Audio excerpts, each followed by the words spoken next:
এইটা বসেন স্যার আপনি এখানে আসুন।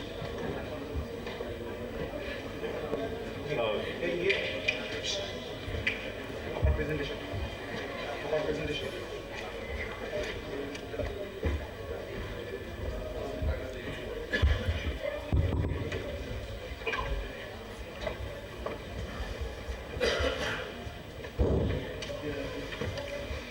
Dear participant, our Honorable Chair, Honorable Chief Guest, and other dignitaries, good afternoon. Our venue changed. আমি একটু বাংলাই বলি সামান্যভাবে।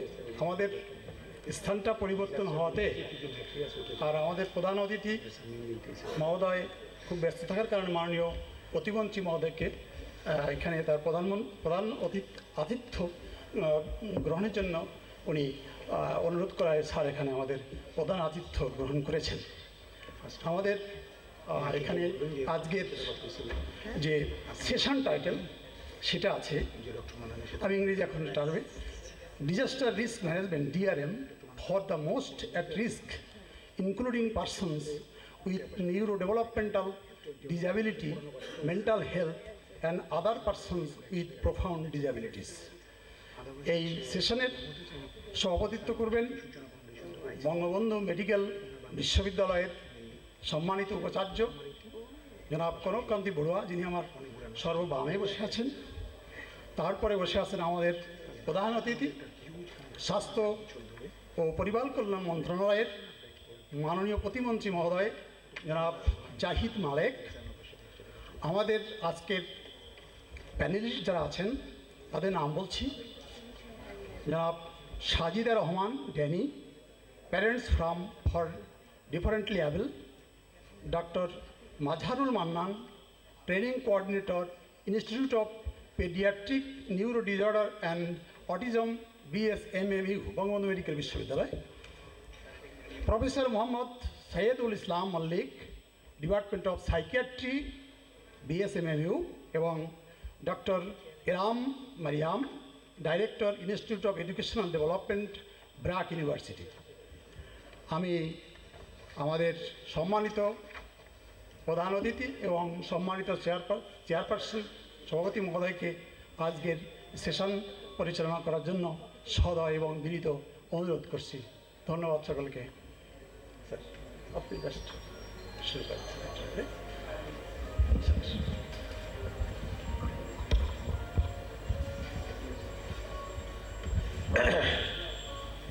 Honorable Chief Guest, Honorable Chief Guest, Janab Jahid Malik MP, Honorable State Minister for Health and Family Welfare, and participants, panelists, speakers, very, very good afternoon to you all.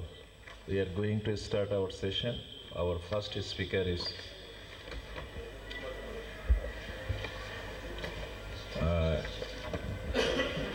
Mrs. Sajida Rahman Deni, Parents Forum for Different Able. I am requesting a speaker for present her topics, please.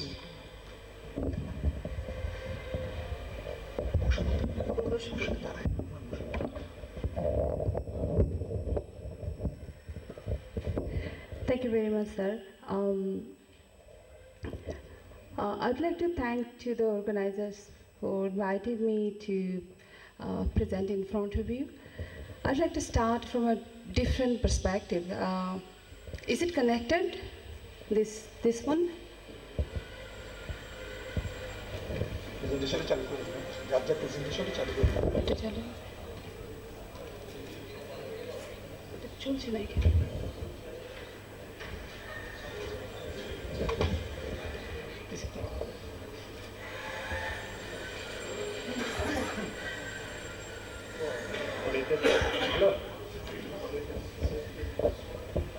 This is a video that I want to start with.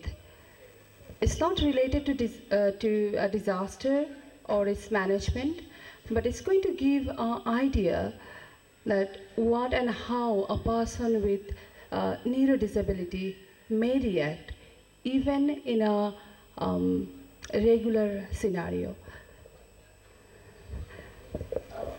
দেওয়া হয়েছে?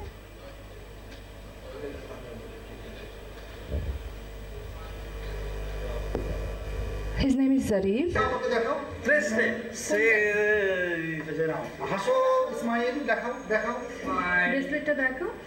বেটা এটা এমন করে দেখাও, হাত ছেড়ে দাও। হ্যাঁ হাসো। এটা কে করেছে? নাড়াবো না।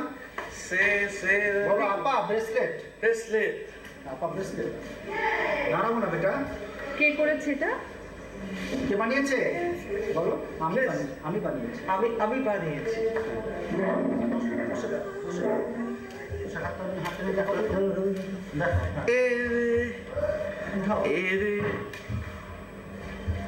রাখতে বন্ধ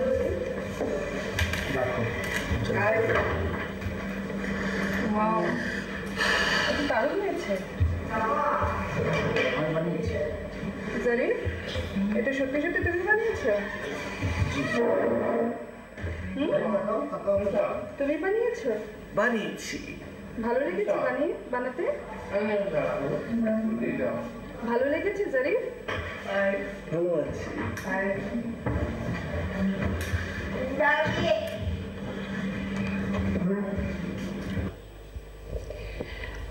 So the reason I wanted to share this with you is that how different could be the communication for the person with neurodisabilities. The way we see, the way we perceive, the way we react, it might be very different, unique for the person with neurodisabilities. I am Sajida Rahman Dani, and I am representing Parents Forum for Differently Able. Basically, that's an organization that helps parents to learn about their situation, and I also head a PFDA vocational training center where we develop the skill and employ them in mainstream society or in sheltered employment as they deem suitable. So why would we need this? What should we understand to support the person with NDDs? Or what kind of expected challenge that a caregiver or people who would be providing support they may face? Or what are the resources available for the emergency planner to consider that these are must and these are optional? Before going to those details, I would like to define a little bit about autism. Why it is autism? Because this is the most complicated disabilities. If you know autism, if you develop support mechanism to person with autism, you can cover up with other disabilities, especially neurodisabilities. As it says that autism would definitely impaired on communication, socialization, and they also have repetitive and restrictive behavior. And normally it exposed at the age of 3, and definitely is not cause the parents or bad parenting. Autism can affect person's sensory requirements, sensory responses, even in normal like lights, sounds, touches, odors, or tastes. And despite of ongoing researches, the specific reason for autism or its cure has not been identified yet, though it has people with autism can have remarkable changes throughout their lives or improvement throughout their lives. And autism is referred as spectrum disorder. It affects each persons differently and is a range from mild to severe level of autism. For emergency and disaster care care areas, it's very important to learn that how it is planned. We often focus on the structure. Structure in a sense, all the planning and everything is happening, that what we need, what are the sheltered areas, what kind of communication should be there, would it be food or these sort of things. But we never thought that our individual requirement might be different than those. And therefore, it's very important that the disaster researchers, they identify the issues, and the planners, they include the strategies in their concerns. So comprehensive plan should have two components. One is pre-disaster, of course, and another is post-disaster. The pre-disaster has to include different materials, including visual materials. It's very important that you include visual materials, because for the person with autism may not react on the way that we want. So it's very important that we include the visual materials, especially for the people who would be providing the primary responders, like firefighters or policemen or emergency medical providers or community members. And of course, the advanced preparedness should include person with autism. We can train them up in a way that we need them to respond. And of course, the evacuation and simulation train. In the post-disaster, we should have management of ASD person in the sheltered home and trauma management. The fourth step that DRR should include is to get the information first, that what kind of disaster that occur in that area and the type of disabilities or type of assistance need to support those NDD persons. It's very important to include this in the plan, otherwise we may not react appropriate way that the person needs on that certain situation. And that plan should include where to go, what to do, and how to interact during emergencies. Of course, they assemble the kit as normally we do in the disability in the emergency situation, that we always remain prepared for to address the emergencies. But for these particular group of people, we have to have in the plan, we have to have concerning their medication, specific medication if they have one, and also if they have any obsession with a certain things. Remember that we never even would think in a normal situation that I would take the things that I'm obsessed with. For example, if a kid is obsessed with dinosaur, he might not react to anything else, even in the disastrous situation, if he doesn't have that obsessed item or that dinosaur with him. So it's very important that planners, especially the family members or the first responder, understand that what kind of different scenario, different people, different type of requirements may have on that particular child, and maintain the plan and the kid. It's very important that the parents, specifically parents, would prepare their kids on that for that particular issue. It's not only prepare, but maintain it on a regular basis, because if it is not maintained, the person, the child with NDD might not react on that specific situation. So it's very important that they make the plan and also maintain the plan on a sequence basis, that maybe monthly or quarterly or something like that, that help the kid to understand the situation and would prepare them when the regular emergency would come up. And it's important to include the other people. It's not only parents, it's not only family members or the people who would be responders, but also people who can help on that specific issue on certain situation. Because at times when parents or the trusted people would not be there, the third or secondary people might come up and to provide the support.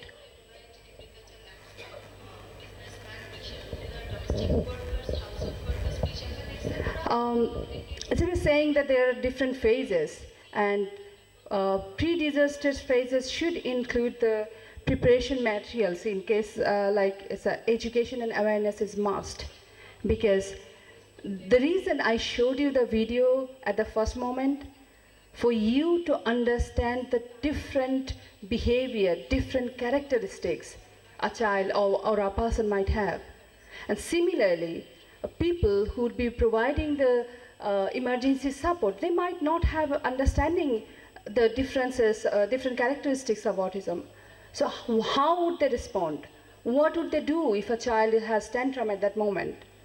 So they need to learn, they need to understand, they need to educate themselves and aware about the situation that this may happen. And these materials should be easy and user-friendly. So one would see it and would understand that this person is different. Of course, it should include a good training program, otherwise how would they learn? They have to have good understanding about the whole process, and the only good training and training material could make it possible. And for personal assistance, it's need to know, especially to ensure the protection of a kid. And the last and the most important one is the personal support network. Because if my child has autism, if my child has differences among others, it's my responsibility first to inform the responder well ahead, even before the disaster, that hey, my child is different, and you should consider this while the real disaster would come up.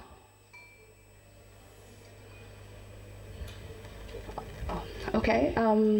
And the training material should also contain ways of communication. I'm not going to go to details because I already received a bail. So I'm going to just get to the main points. The training material should include the ways of communication, behavior and its causes, sensory issues, the safety and the threat areas, daily living. It's very important because otherwise the sheltered area would not be able to provide the support, and the evacuation plan. Personal assessment, because normally what we do in our cases, that we provide a card where it would include the details of a kid and also a sign that would represent that yes, this person is different and this person needs different care. Evacuation drill is absolutely important. We have seen even the most challenged kid has responded in a good and regular evacuation drill. The process of evacuation drill, where to start, how to get to the assembly point.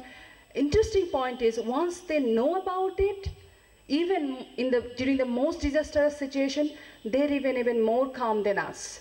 So yes, the evacuation drill works a lot for them, even better than us. Post-disaster, one thing you have to remember that not everybody would react in a similar way that we do. So it might happen that they completely shut down and not respond to anything. So in that case, it's important that we prepare the environment. And also this environment should include something that would make other people understand within 5 to 10 seconds that what to do.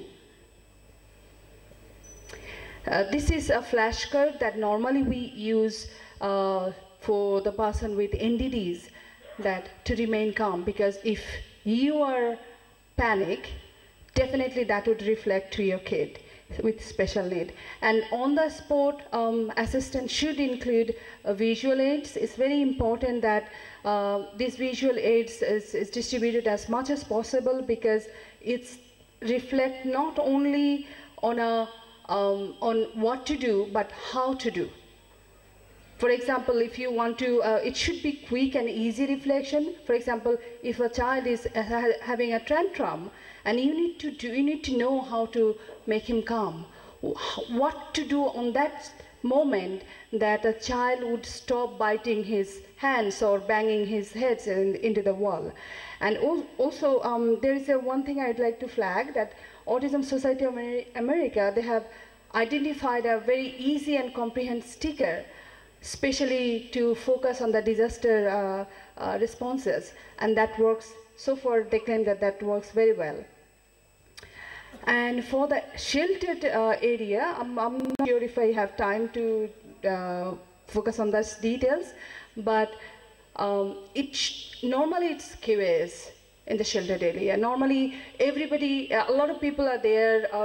They're shouting, they're screaming. If somebody is hard, they're noises. So it's difficult for a person with NDD to react or remain calm. So in that aspect, we need to know the process, how to calm that person or what to do on that specific moment, so the person would be manageable.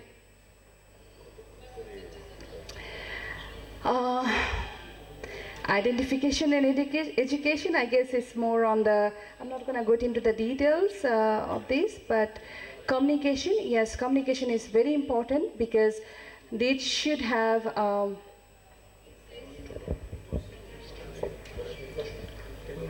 okay.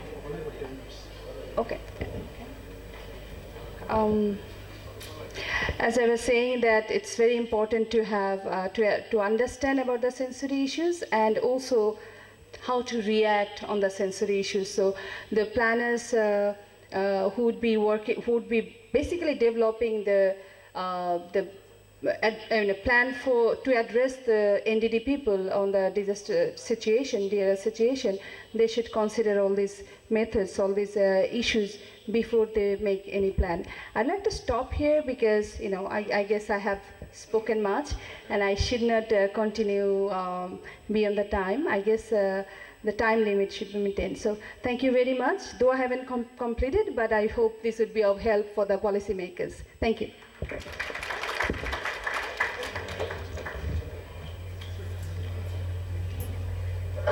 Thank you, Madam, for your nice presentation on disaster risk management for the most at risk, including persons with neurodevelopmental disability, mental health, and other persons with profound disabilities. May I ask any question or comments from the audience on her talk? Any question or comment? Yes, please. Yes. Mic to them. Mic to them. Open mic.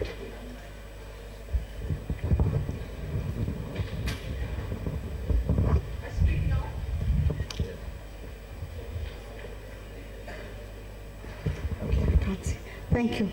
I'm Bertha from Northeast India. Thank you, ma'am, for that wonderful learning that we got. I would just have a question. The training that is given to prepare persons with NDDs, is it the same training that we give for children as well as for adults? Normally, the training should be separated. Training in three different components, basically. One is for the first responder. The first responder should have very different training than the person with NDDs. The advanced training that we provide to the kids, especially below 13, it has more, I would say, following the instructions.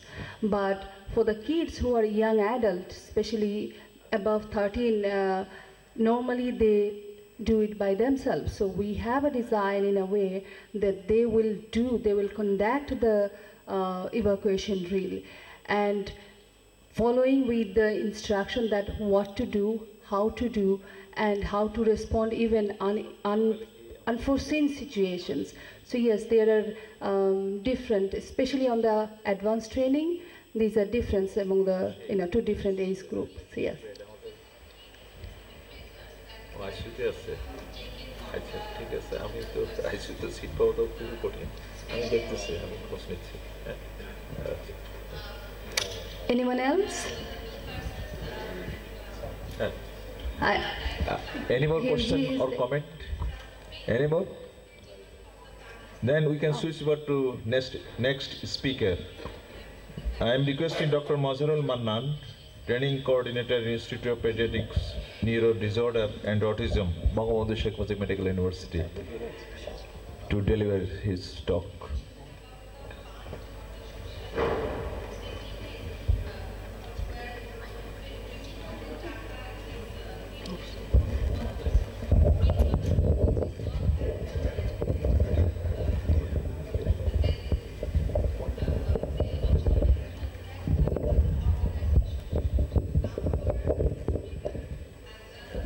First of all, thank you for being here and thanks to organizer to invite me to give a speech. It is not, I want to make clear, I am a neurologist.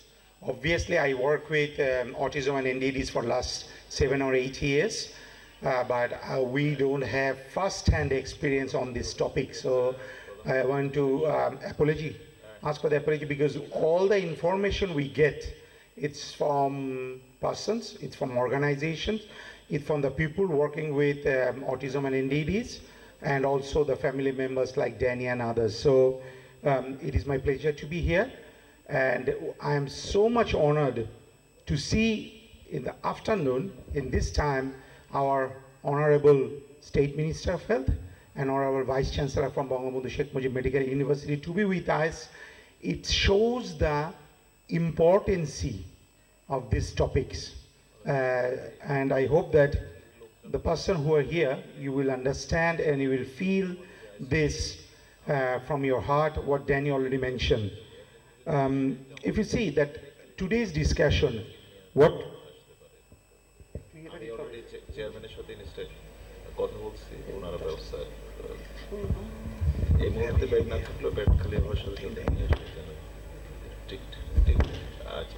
Who is the person?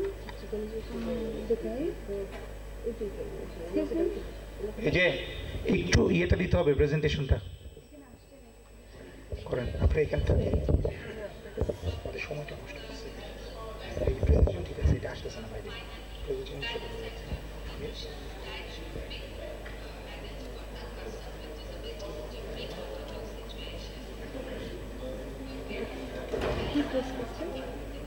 সেটা So I think most of us who is here in this room already knows these topics, that today what we are going to discuss, disability risk management, how at risk people suffering with NDDs are, because it's really this group we are talking about is we should understand they are really different.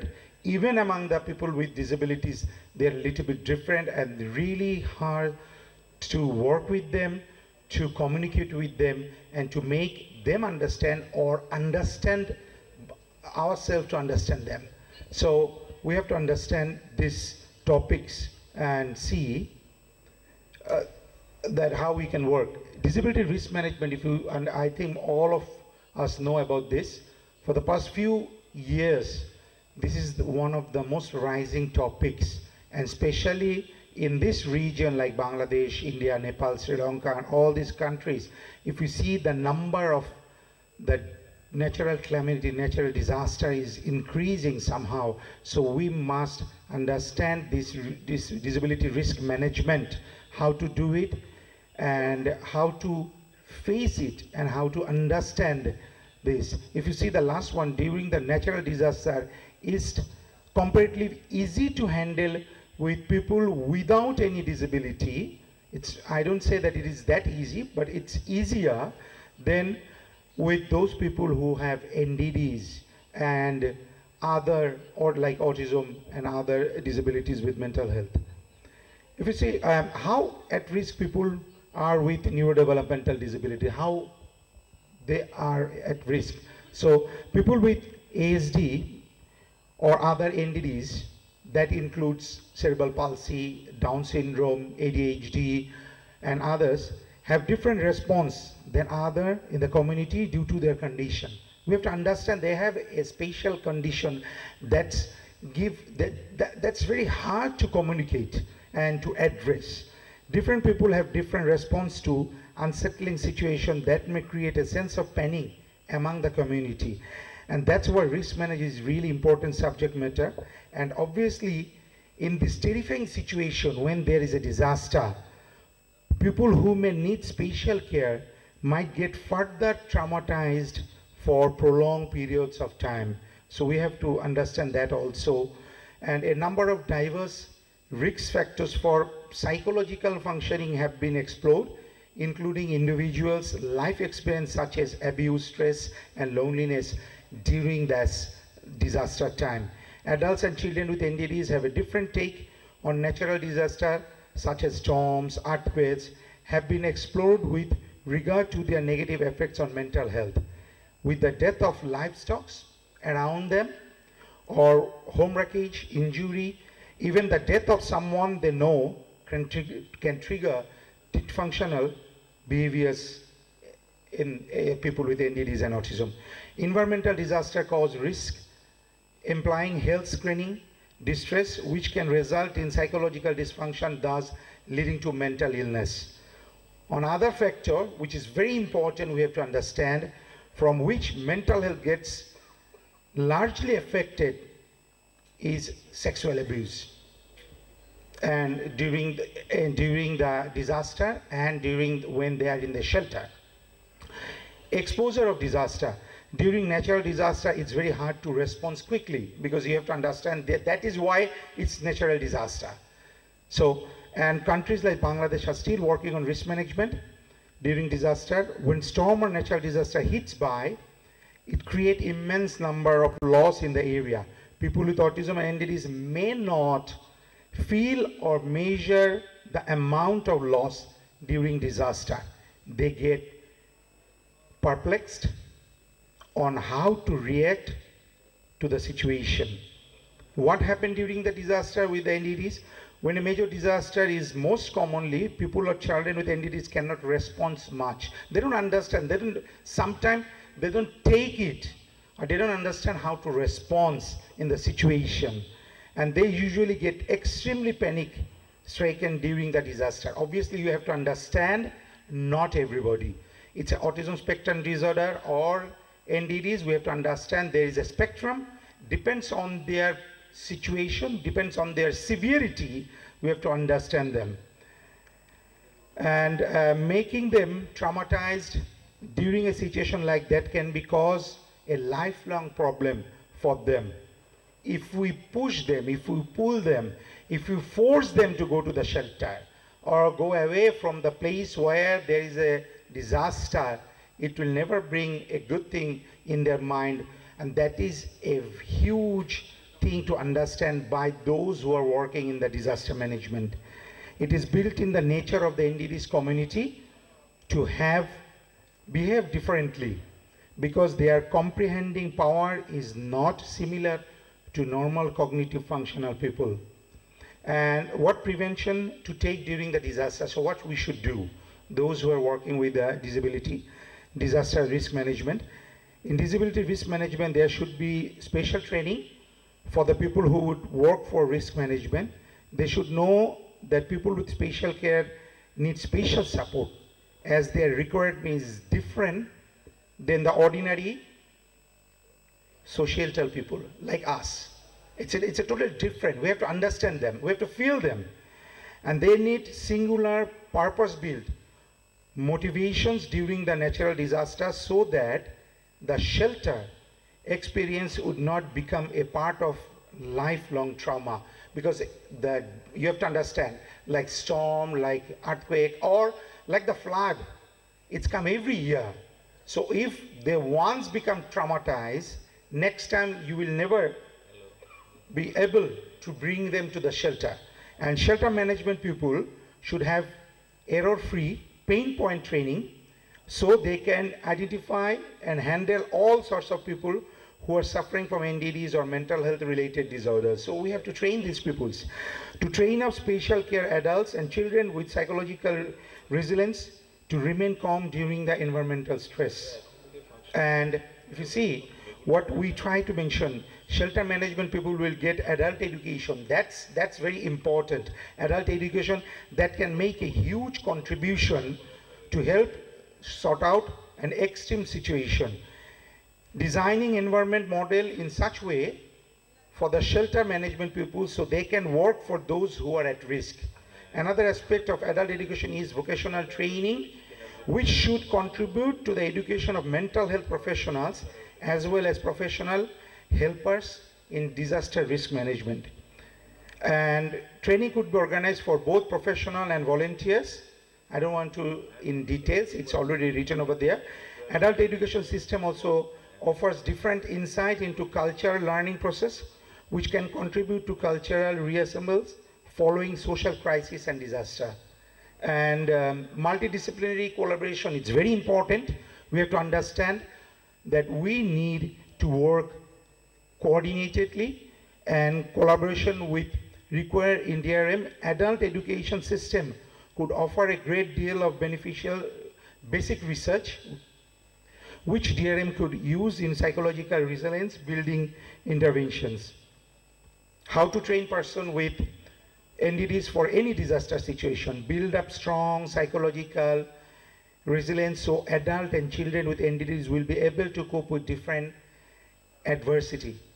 We have to understand it is not that easy. What we write down here, to do it, to implement it, to train them, we need time, and resource. Special need people with ASD and NDDs need to be trained some simplified way to identify a natural disaster. They have to understand, you have to make them understand what to do, in what situation, where to go, how to do it.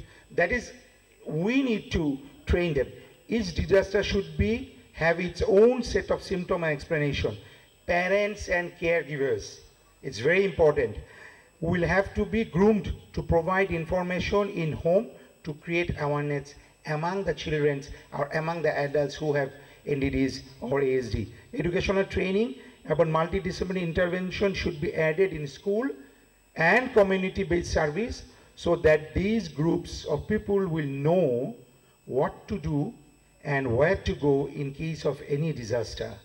Conclusion, we can see that psychological resilience is a relational and dynamic phenomenon which is somewhat malleable even later in life. We write down everything. I don't need to read every words one by one. You understand that we are facing a situation where we should understand people with NDDs, people with autism, or even any other people who have mental disabilities or suffering with mental disability need to be addressed, need to be trained, need to be special care, and people who are going to care for them, who are take care of the situation, need to be trained for the special situation. And I think with that, I want to thank you to give me this opportunity to speak in front of you. Thank you.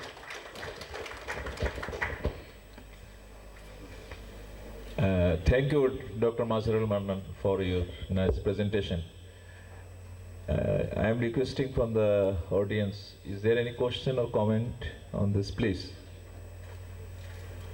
Hello. Thank you, Dr. Mazharul Mannan. This is Luthar Rahman from BRAC Education Program. Thank you for your nice presentation. So I think if you can mention one thing, that what type of training needed for caregiver and parents especially as prevention of risk management as on disaster management. Thank you.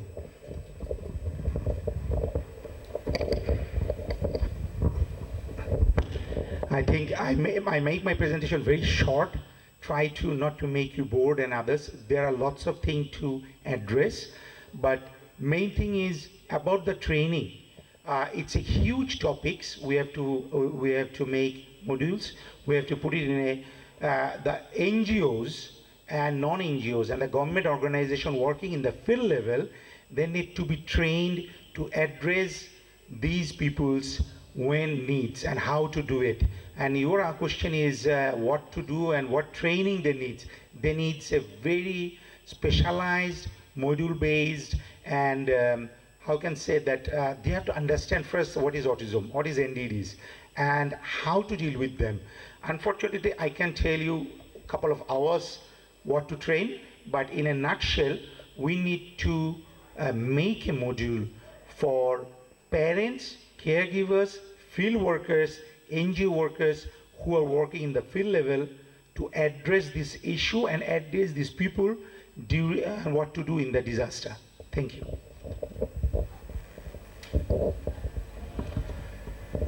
If there is no further any comment or question, may I request our panelist, Professor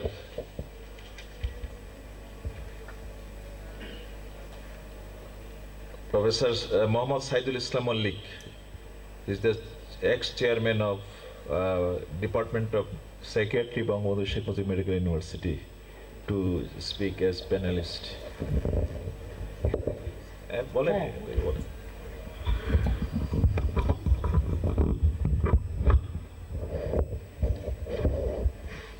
Honorable Chair of this session, Professor Kanapandi Bodua, the Vice Chancellor of Bangladesh Sheikh Mujib Medical University, Honorable Chief Guest, the State Minister, Minister of Health and Family Welfare, my dear presenters and other discussion, and the participants, very, very good afternoon. As you have heard that I am a psychiatrist, so this point of view, I want to give some talks that is related to this session. From the presentation of previous presenter, I think the idea is that these are people of neurodevelopmental disorder and autism, at the same time as physically challenged people, and the people has mental health problem. They are the very special group of people. They are really high risk. Why it is high risk? Because the neurodevelopmental problem and autism, both of these problems or this group of disorder has a serious normal comorbid mental health problem. Nearly 20 to 30% people of autism and neurodevelopmental disorder has some sorts of mental health problem. And in case of autism, I can say the lifelong mental health problem is nearly 100%. Those are physically challenged. They also have some sorts of mental health problem. Mental health problem itself has a serious risk and disability. According to WHO, the highest mental health problem is the bipolar disorder and major depression that has serious impact, impairment and disability. At the same time, the increased rate of somatic symptom disorder, particularly in developing country and also in our country, is highly prevalent. So mental health itself has a disability, impact. At the same time, neurodevelopmental disorder and brain disorder, physically challenged problem, has also mental health problem. So commonly, the mental health problem is the very important component that need to be included into the disaster risk management. And the theme of this conference is that the disaster inclusion, disability inclusion, risk management. So this common pathway that I am trying to present, that common pathway is actually mental problem. And common to the normal reaction to the traumatic stress and disaster. There is obviously the physical problem as well as the psychological dysfunction is the ultimate reaction of the disaster. But if this group of people, those are high risk, they are very vulnerable, and if we don't include these people into the management strategy, training or support, that will not work at all. In this point of view, we have to consider what should be the strategy of risk management. So goal of risk management is usually that minimizing exposure to traumatic events. And how it could be minimized, it is already discussed by the evacuation drill and so many other components of the strategy. Second component is the education.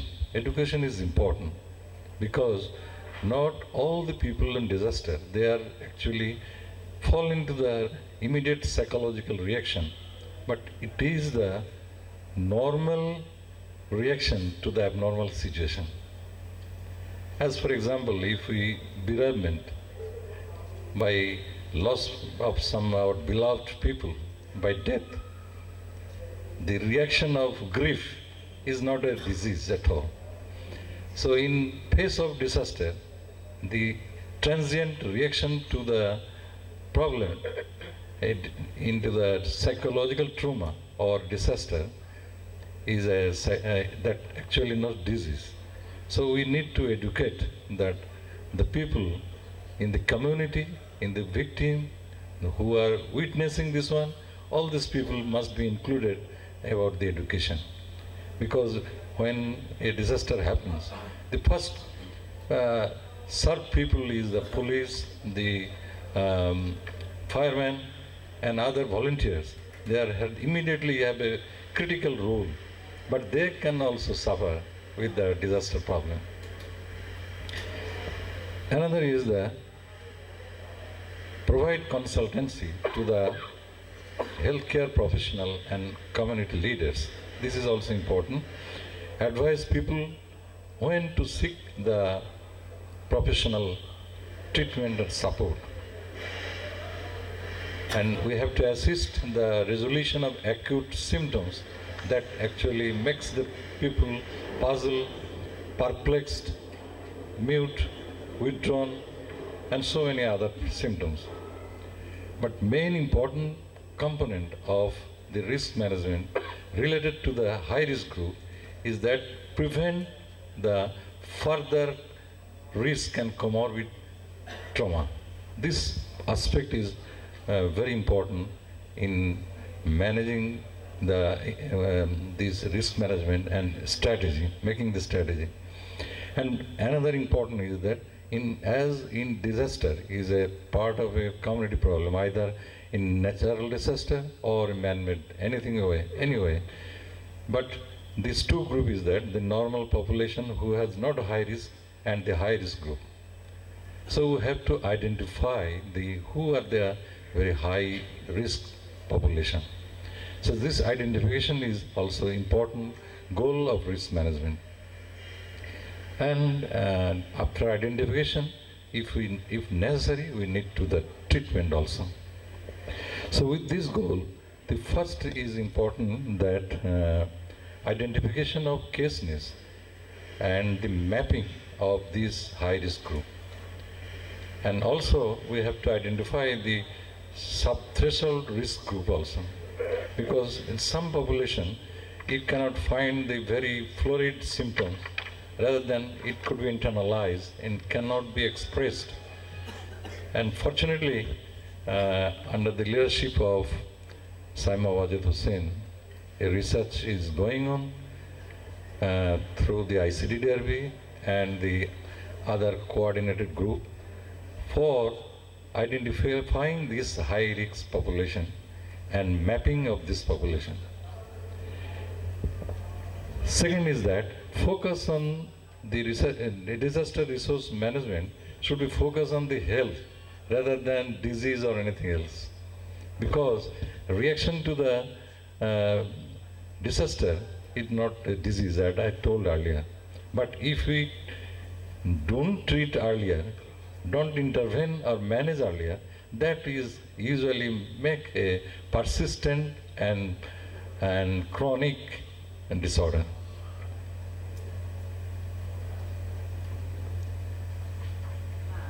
So for first one of disaster management is that we need to prevent the further harm. So disaster preparedness is actually basic component of the disaster risk management. Here in Bangladesh, I would like to inform that the Ministry of Disaster and Relief, they took initiative with the inspiration of Saima Wajid Hussain to train our population for disaster risk management or disaster preparedness, which is including the psychological first aid and other training module for better understanding of different service provider from the grassroots level to intermediate level and tertiary level. So there are different module of training for the providers, particularly for police and fire service holder, health service provider, health worker, imam, and the community leaders in the baseline, and the intermediate level there is psychologist, and the tertiary level it is a composition of the higher trained psychologist, psychiatrist, social worker, clinical psychologist. These are the groups. So disaster preparedness should be the first component. Then the emergent or emergency intervention. It is also needed for prepare training so that we can evacuate our people quickly, as well as we can minimize the further trauma. Then the acute intervention program. This is also important. The third step of the disaster resource management. And finally, definitely disaster is the problem of the community. It is not the problem only the individual, because everything of disaster negatively affect to the community. So community interventional program is essential component in this disaster risk management. And there must be option of the service for this risk population that I already mentioned. However, in country like Bangladesh and other developing country, we have to develop a separate strategy, because we have a scarcity of manpower or a lot of resources, but we have a very potential manpower to serve the disaster preparedness or disaster risk management. So we have to identify the alternative strategy that is feasible, affordable, and it is applicable by our professionals, and the community participation is possible with this type of program. With this view, I would like to conclude with these my talks that disaster preparedness and including disaster resources management need to address the normal people as well as risk group. There must be alternative strategy that is feasible and affordable for our country, and similar type of strategy could be applicable to our nearly similar socioeconomic status of other countries also. At the same time, the community involvement and the multidisciplinary coordination is definitely necessary for disaster resource management. Thank you so much.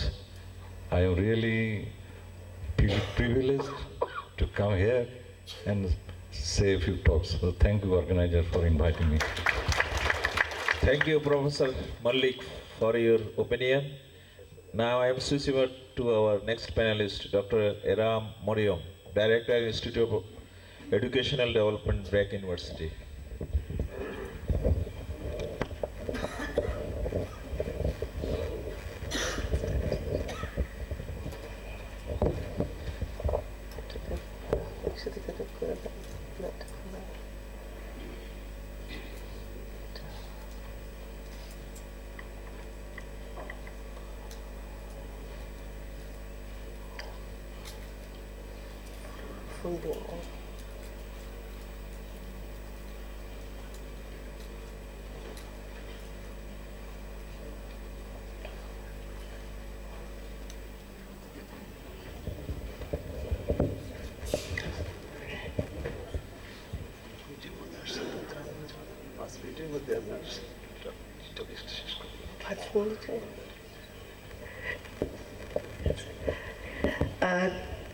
Thank you, Chair.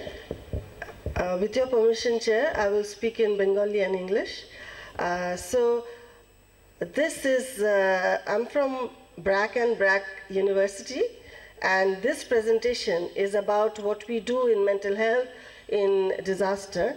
And the two areas that I will talk about is our experience with the Rana Plaza incident, as well as our experience in the humanitarian crisis in Cox's Bazar.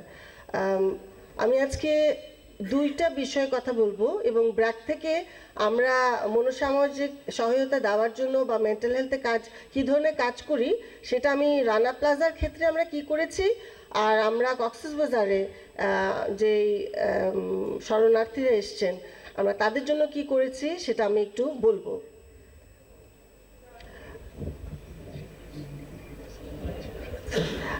So first is what we did in Rana Plaza. You know, there was the incident that happened on April in 2013, and where 1,300 people died.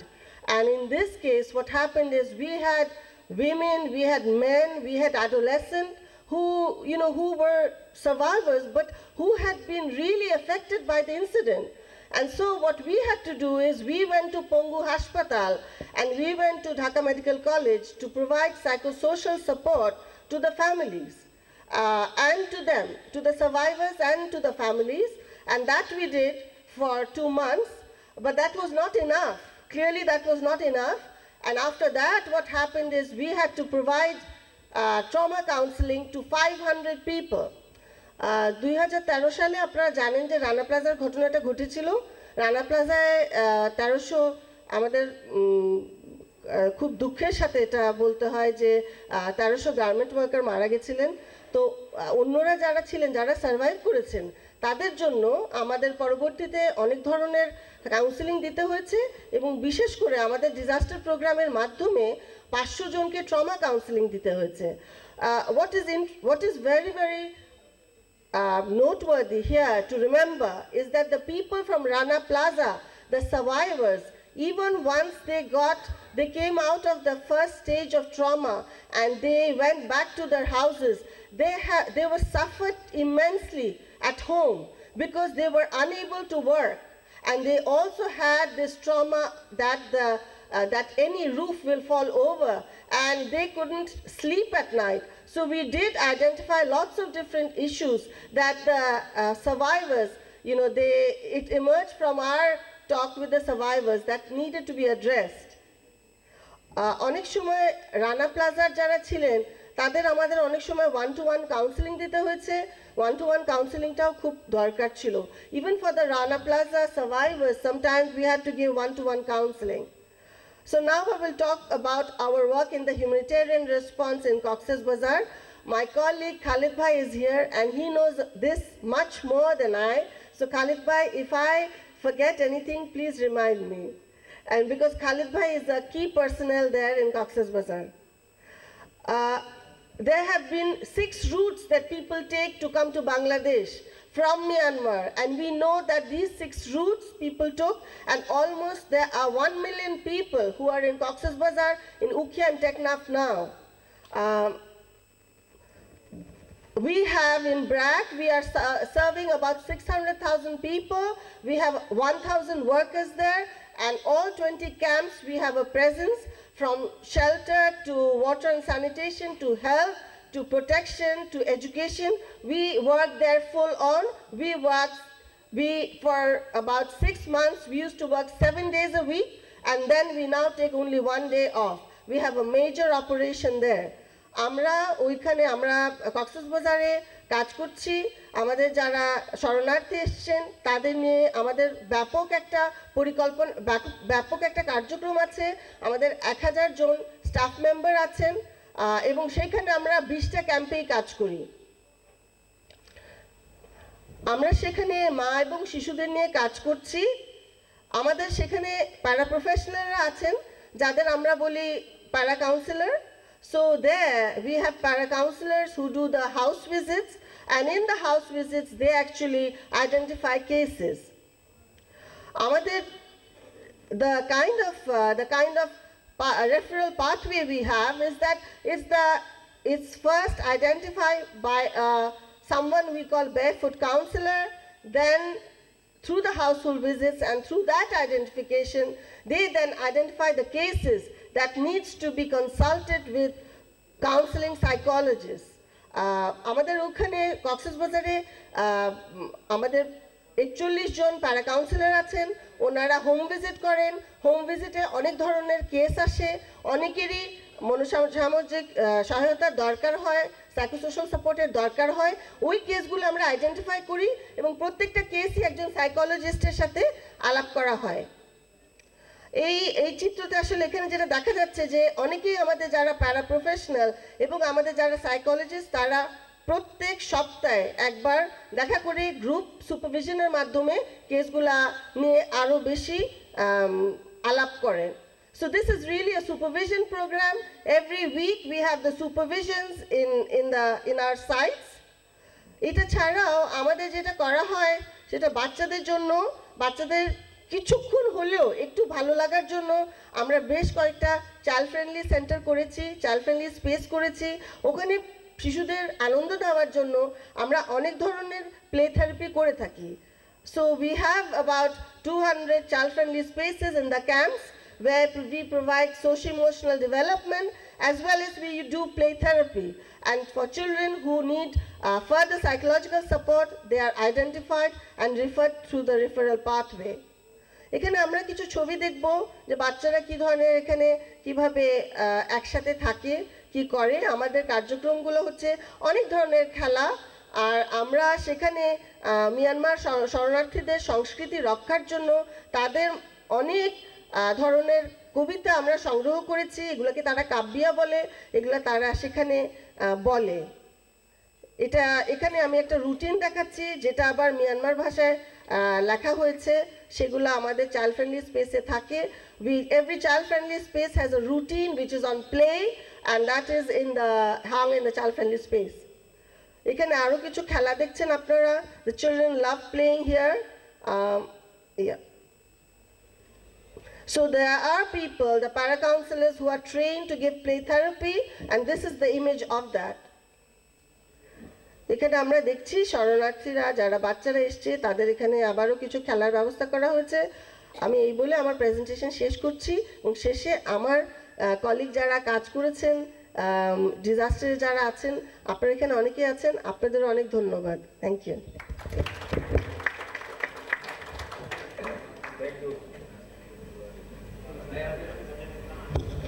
Thank you, Dr. Eram Moriom, for your nice opinion and discussions. আমি এখন আমাদের এই সেশনের প্রধান অতিথি গণপ্রজাতন্ত্রী বাংলাদেশ সরকারের মাননীয় স্বাস্থ্য পরিবার কল্যাণ প্রতিমন্ত্রী জনাব জাহিদ মালিক এমপিকে প্রধান অতিথি হিসাবে ওনার বক্তব্য রাখার জন্য অনুরোধ জানাচ্ছি। উপস্থিত সুধীবৃন্দ, এখানে আমাদের উপস্থিত আছেন গণপ্রজাতন্ত্রী বাংলাদেশ সরকারের দুর্যোগ ব্যবস্থাপনা মাননীয় মন্ত্রী জনাব মোফাজ্জল হোসেন চৌধুরী এখানে আমাদের সম্মুখে দর্শকের গ্যালারিতে উপস্থিত আছেন। আমি ওনাকে আন্তরিক ধন্যবাদ ও কৃতজ্ঞতা জানাচ্ছি। স্পেশালি ওনার মন্ত্রণালয় থেকে এই ধরনের একটা সেশন অ্যারেঞ্জ করার জন্য। এখানে আসলে নিউরো ডিসেবিলিটিস এবং নিউরো ডেভেলপমেন্ট যে ডিসঅর্ডার এবং অটিজম সম্পর্কিত এনারাই হলেন গিয়ে একটা বিশেষ ধরনের আমাদের জনশক্তি যারা কিন্তু ডিসেবলড এবং তারা স্পেশাল গ্রুপ, এবং তাদের সম্পর্কে ডিজাস্টার ম্যানেজমেন্টে কী করণীয় উচিত সেই সম্পর্কে এই সেশনটা আয়োজন করে আমি মাননীয় মন্ত্রী মহোদয় সহ দুর্যোগ ব্যবস্থাপনা মন্ত্রণালয়ের যারা এটার সাথে সংশ্লিষ্ট সকলকে আন্তরিক ধন্যবাদ ও কৃতজ্ঞতা জানাচ্ছি। এবং এখান আমি অনুরোধ জানাবো আমাদের প্রধান অতিথিকে বক্তব্য রাখার জন্য, তারপরে এই সেশন আমাদের শেষ হয়ে যাবে। আমি মাননীয় প্রধান অতিথিকে অনুরোধ জানাচ্ছি ওনার বক্তব্য রাখার জন্য। স্যার।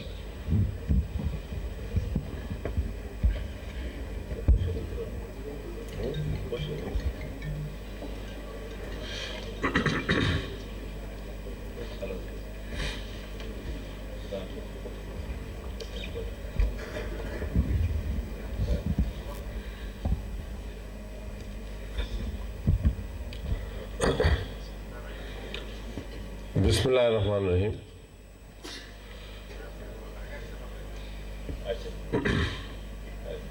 আমি ইংরেজি এবং বাংলা দুইটা মিলিয়েই বলতে চাই, কারণ এখানে বাংলা ভাষীরাই বেশি আছে।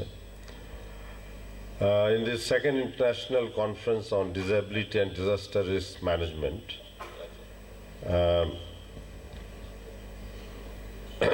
I'm honored that I'm here as the chief guest of this session, and we have our honorable Minister Mufazzal Hussain Chaudhry Maya, responsible for the Ministry of Disaster Management of Bangladesh government.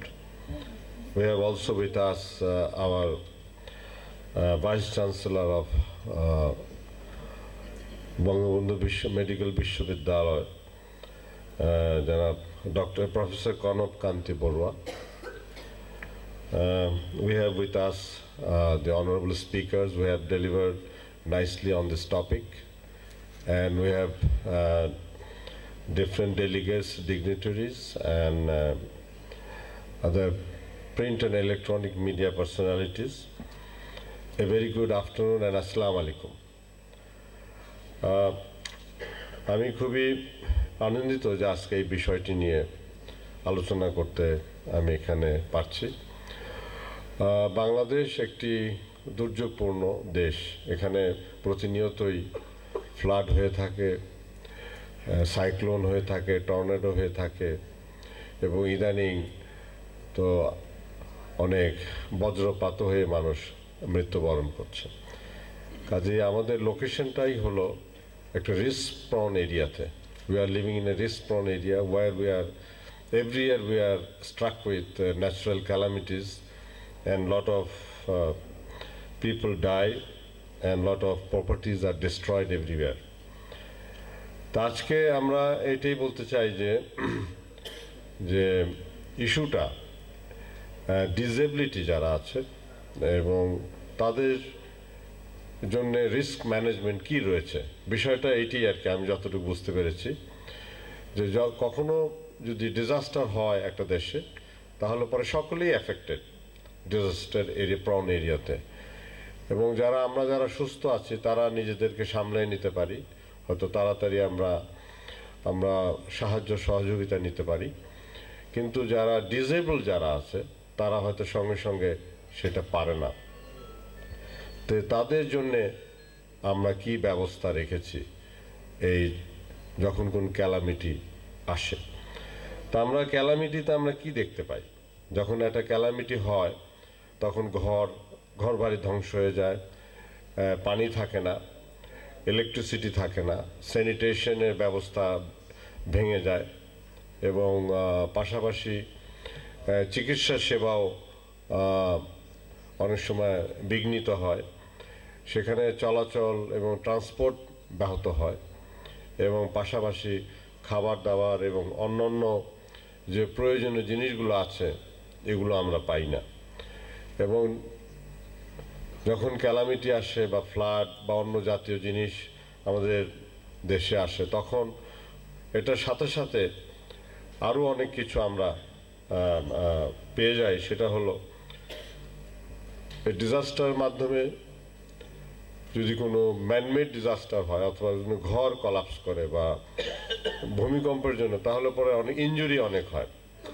তো তাদেরকে evacuate করার ব্যবস্থা করা, এবং যদি flood হয় তাহলে পরে দেখা যায় যে বিভিন্ন রকমের অসুখ বিসুখ দেখা দেয়, ডায়রিয়া, কলেরা, আরও পানিবাহিত অনেক ধরনের অসুখ থাকে। তারপরে অনেক ধরনের অসুখ আরও তৈরি হয়ে যায়, কারণ ওষুধপত্রের অভাবে এগুলো তৈরি হয়ে যায়।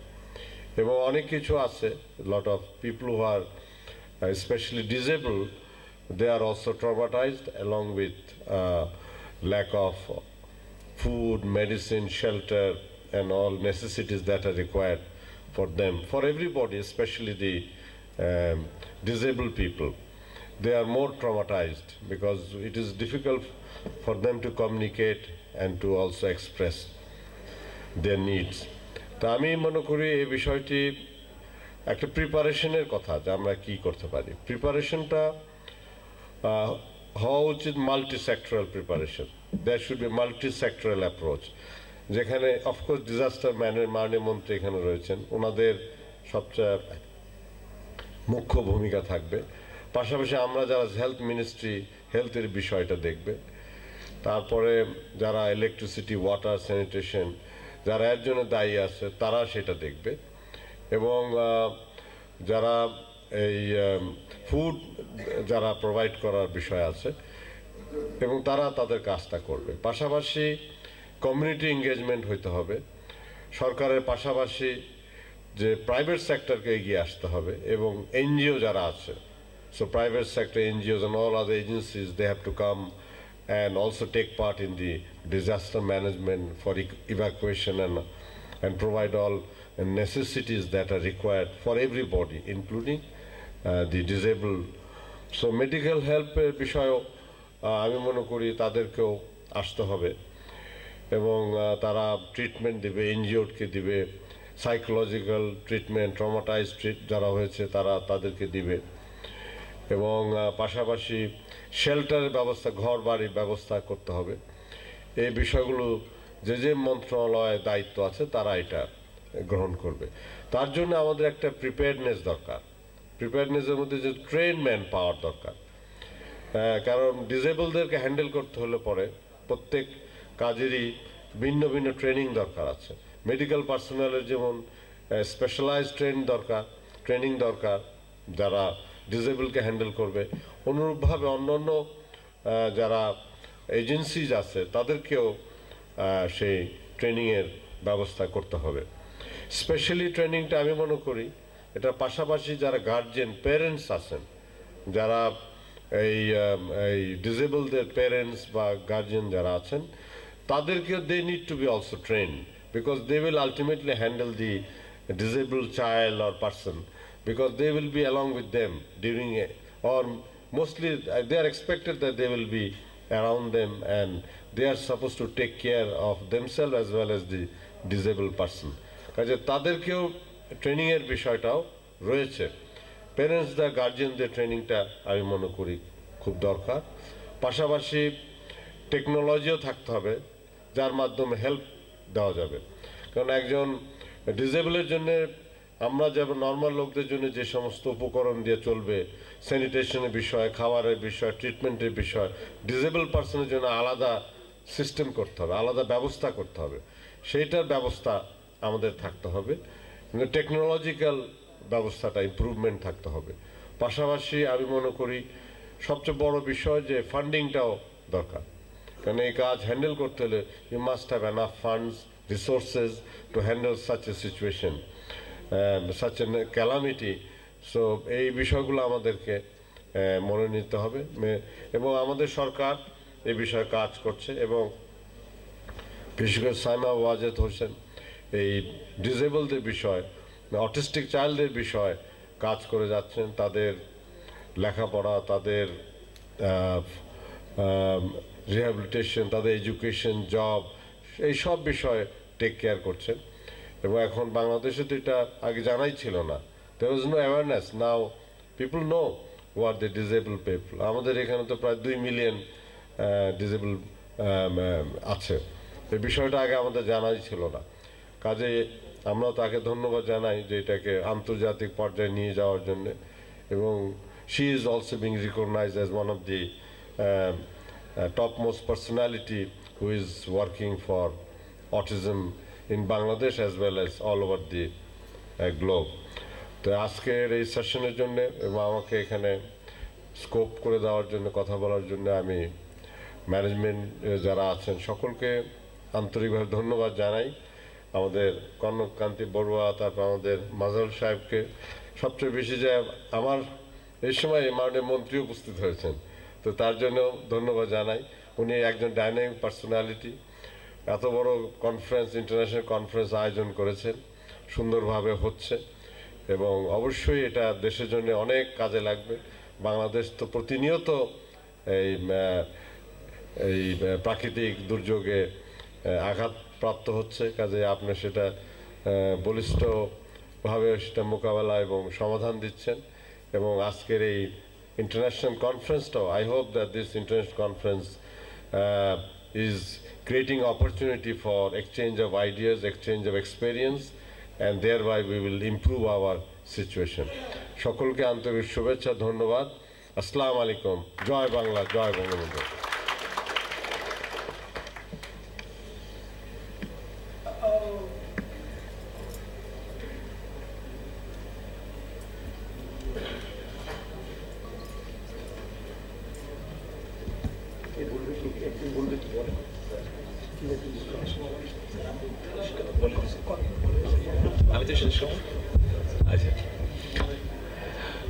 মাননীয় সেশনের মাননীয় প্রধান অতিথি জনাব জাহিদ মালিক এমপি, মাননীয় মন্ত্রী, প্রতিমন্ত্রী, স্বাস্থ্য পরিবার কল্যাণ মন্ত্রণালয়, এখানে আমাদের স্পিকার হিসেবে দুইজন প্রেজেন্টার ছিলেন এবং প্যানেলিস্ট দুইজন ছিলেন। আমি ওনাদের প্রত্যেককে আন্তরিকভাবে ধন্যবাদ ও কৃতজ্ঞতা জানাচ্ছি। ওনারা সুন্দরভাবে উপস্থাপনা করেছেন এই ডিজাস্টার ম্যানেজমেন্ট ফর ডিসেবলড এবং নিউরো ডিসঅর্ডার এবং অটিজমের যে সকল পার্সোনালগুলো আছে আমাদের দেশে, তাদের ব্যাপারে কী করণীয় এবং ট্রেনিং মডিউল থেকে শুরু করে কী করা উচিত না সেই ব্যাপারে ওনারা সুন্দর বক্তব্য রেখেছেন।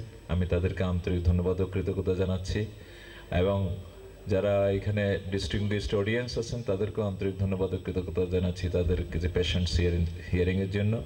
আর আমাকে এখানে চেয়ার করার জন্য যে সুযোগ দিয়েছেন, আমি যারা উদ্যোক্তা তাদেরকে আন্তরিক ধন্যবাদ ও কৃতজ্ঞতা জানাচ্ছি যে আমাদের গণপ্রজাতন্ত্রী বাংলাদেশ সরকারের ডিজাস্টার ম্যানেজমেন্ট মন্ত্রণালয়ের মাননীয় মন্ত্রী থেকে শুরু করে সচিব সহ অন্যান্য কর্মকর্তাদেরকে, এবং বিশেষভাবে আন্তরিক কৃতজ্ঞতা জানাচ্ছি মাননীয় মন্ত্রী মহোদয় মোফাজ্জল হোসেন চৌধুরী, জনাব মোফাজ্জল হোসেন চৌধুরী এমপি।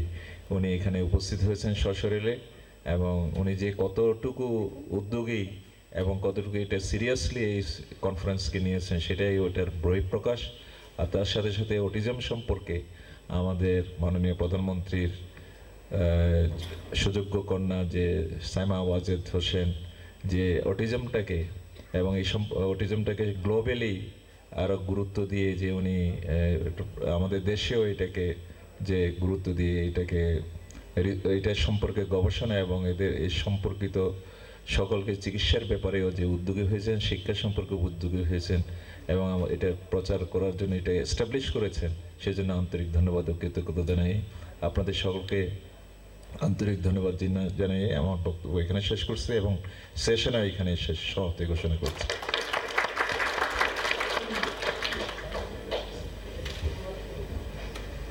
ঘোষণা দেন না, ঘোষণা দেন না, আপনারা ঘোষণা দেন। আসসালামু আলাইকুম। দুর্যোগ ত্রাণ মন্ত্রণালয়ের মাননীয় মন্ত্রী মহোদয়, তিনি আজকে এই সেশনের চিফ গেস্ট, তাকে রিকোয়েস্ট এবং সকলকে যারা উপস্থিত, যারা এখানে স্পেশাল গেস্ট আছেন, তারপরে চেয়ারপারসন আছেন এবং রিপোর্ট সবাইকে ক্রেস্ট বিতরণ করবেন।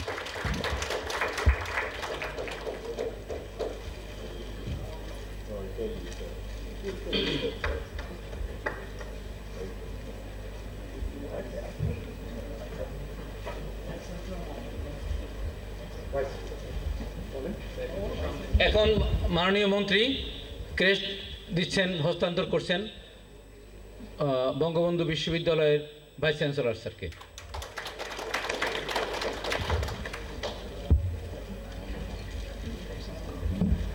এখন দিচ্ছেন প্রফেসর জনাব মোহাম্মদ মল্লিক সাহেবকে।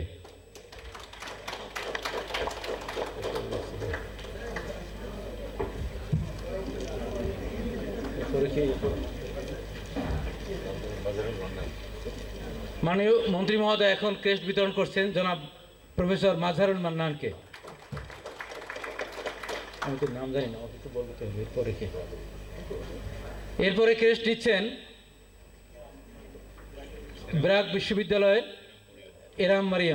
ডক্টর ইরাম মারিয়াম।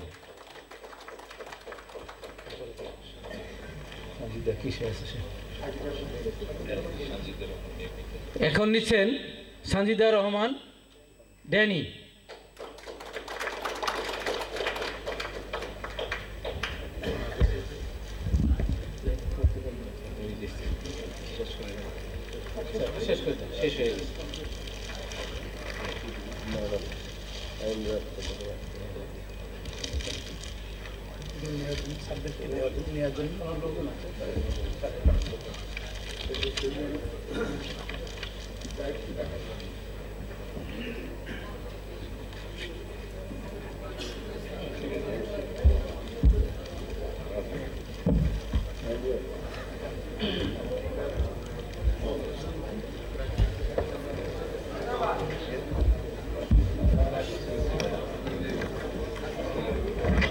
এই সেশনটা তাদের সাথে এখানে মেন্টাল হেলথ